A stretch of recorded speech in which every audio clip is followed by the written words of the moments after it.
nisi normalan? Ha? Se vi zavedate kaj bi se zgodilo, če bi mene butali z avtom? Pa to se motoristov ne dela za pamet.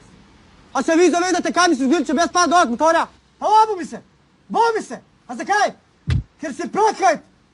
A mi ne daš prednosti, a voziš ko puš! Spej se me. Kaj boš? A ne vidiš, da si pod kamerom?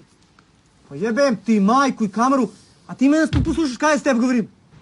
Kretenu jebeni. Pej dol, ovce past. Kaj si rekao? Šta si rekao? Otvori sistu, jebem, otvori. Otvori! To!